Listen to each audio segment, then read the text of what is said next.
Doctor Ram कुमारी Maurya PhD हैं, उच्च शिक्षित महिला हैं, सरकारी शिक्षिका थीं, गवर्नमेंट जॉब में थीं और बीजेपी की राजनीति से प्रभावित होकर, बीजेपी की नीतियों से प्रभावित होकर सरकारी नौकरी से इस्तीफा देकर अब राजनीति के माध्यम से जनसेवा करना चाहती हैं।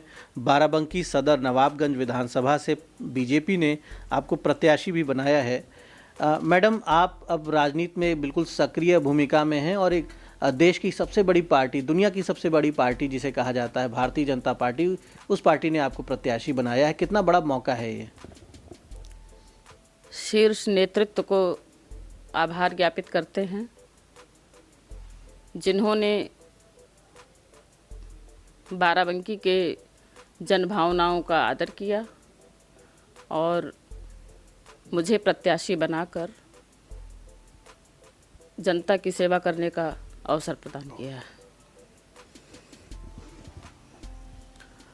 लोगों के लिए किस तरह का मैसेज आप दे रही क्षेत्र में? जब आप निकलती हैं, मतदाताओं से मिलती हैं, जनता से मिलती हैं, तो उन्हें आप किस तरह से जोड़ रही हैं?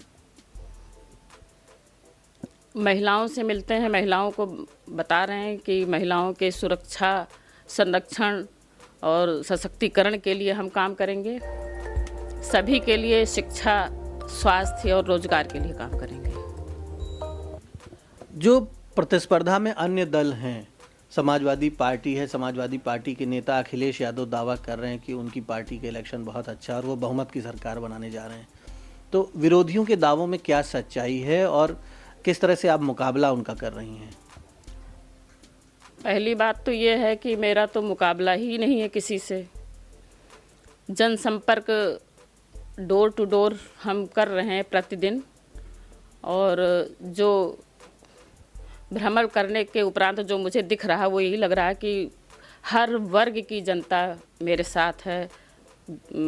माननीय यशस्वी मोदी जी के साथ है, पूजनीय महाराज योगी जी के साथ है। उनके विकास कार्य को जनता एक्सेप्ट कर रही है, समझ रही है कि यशस्वी मोदी जी ने और पूजनीय महाराज योगी जी ने जो विकास कार्य किया है वो विकास कार्य आगे अनवरत चलता रहे, बढ़ता रहे। जिस तरह से समाज को एक जातियों में बांटकर, लोगों को जातियों में बांटकर गुमराह करके लोगों का राजनीतिक शोषण करने का प्रयास होता है, अक्सर चुनाव के समय जातियों के विषय उठा दिए जाते हैं जिससे लोग बंट जाएं, कई जातियों में उनके वोट भी बंट जाएं और अपना अपना राजनीतिक हित साधने के लिए कई दल इस तरह का प्रयास करते हैं। भारतीय जनता पार्टी में हमारे यहाँ कोई जाति, कोई मजहब, ऐसा कुछ हमारी पार्टी में नहीं है। हमारे देश के प्रधानमंत्री माननीय नरेंद्र मोदी जी ने जो पूरे देश में काम की बदौलत जनता के लिए जो काम किया है, उन्होंने कहा सबका साथ सबका विकास, और फिर उन्होंने एक नारा जोड़ा था सबका विश्वास।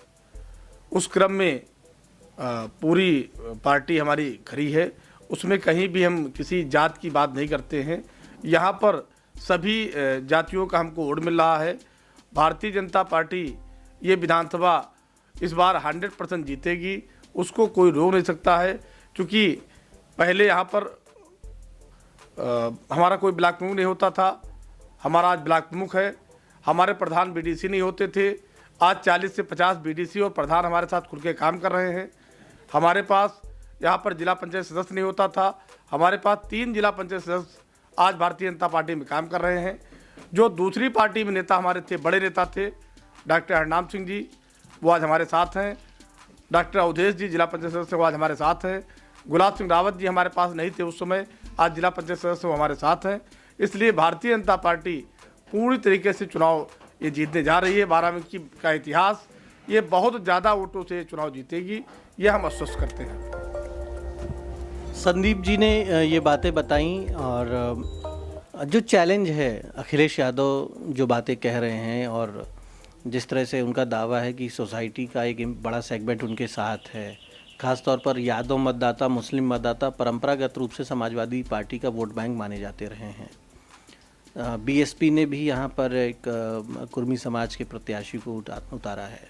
तो भाजपा के पक्ष में आप क्या देख रहे हैं? समाज के कौन से सेगमेंट्स का वोट आपको मिल रहा है? क्योंकि मत विभाजित भी हो रहे हैं, तो ये जो आपका कॉन्फिडेंस है, इसका आधार क्या है? इससे पहले जब 2014 में चुनाव हुआ था तो तीनों दल सपा और बसपा और कांग्रेस तीनों मिलकर के एक साथ चुनाव लड़े थे। उसके बाद 17 का जब चुनाव होता है तो सपा और कांग्रेस मिलकर के चुनाव लड़ती है। फिर 19 का जब चुनाव होता है तो 19 में फिर तीनों दल चुनाव मिलकर के लड़ते हैं और हम केवल 265 वोटों से चुनाव ये हार जाते हैं लगभग। ऐसी स्थिति में कि तब न मेरा कोई जिला पंचायत सदस्य था, न मेरे प्रधान थे, न मेरा ब्लॉक प्रमुख था, न मेरा जिला पंचायत अध्यक्ष था। आज जिला पंचायत अध्यक्ष लगातार डोर टू डोर कैंपेन कर रही हैं। कल वो पूरे दिन क्षेत्र में रही, आज भी वो क्षेत्र में हैं। हमारे जिला पंचायत सदस्य तीनों लगातार क्षेत्र में हैं। आज की डेट में हमारे पास और संख्या बढ़ी। डॉक्टर हरनाम सिंह जैसा बड़ा नेता जो हमारे पास उस समय नहीं था, सपा में था, आज वो हमारे पास हैं। वो पूरी तरीके से भारतीय जनता पार्टी में काम कर रहे हैं, इसलिए चुनाव हम जीतेंगे। महिलाओं में आप जब जाती हैं तो किस तरह से बातें होती हैं छात्राओं को लेकर, स्टूडेंट्स को लेकर? जो लड़कियां हैं उनके लिए कांग्रेस ने एक नारा निकाला था कि लड़की हूँ लड़ सकती हूँ, तो कांग्रेस ने भी काफ़ी आकर्षित करने का प्रयास किया है और महिला को टिकट भी दिया है यहाँ से। तो आप महिलाओं में किस तरह से पकड़ बना रही हैं, किस तरह से भाजपा की नीतियों से महिलाओं को, छात्रों को, युवाओं को जोड़ रही हैं? सबसे पहले तो यशस्वी मोदी जी ने जो अभियान चलाया है बेटी पढ़ाओ बेटी बचाओ, उसी अभियान को आगे बढ़ाते हुए उसी पर प्रमुखता से काम करेंगे। हमारी योगी सरकार में योगी जी ने सबसे पहले तो महिलाओं के लिए हर थानों में पुलिस डेस्क लगवाए हैं और जो महिलाओं को, लड़कियों को जो परेशान करते थे उनको एनकाउंटर भी कराया और सज़ा भी दिलाई है। उसके बाद से हमारी महिलाएं, इनके सरकार में हमारी महिलाएं काफ़ी सुरक्षित महसूस करने लगी हैं।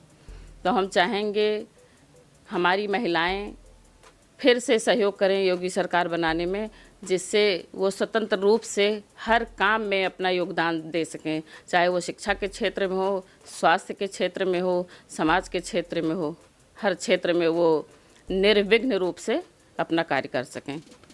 तो आपने सुना डॉक्टर राम कुमारी मौर्य को, जो कि एक शिक्षक के तौर पे लंबे समय से समाज के लिए काम कर रही थी और अब बीजेपी के प्रत्याशी के रूप में सक्रिय राजनीति में आगे बढ़ चुकी हैं।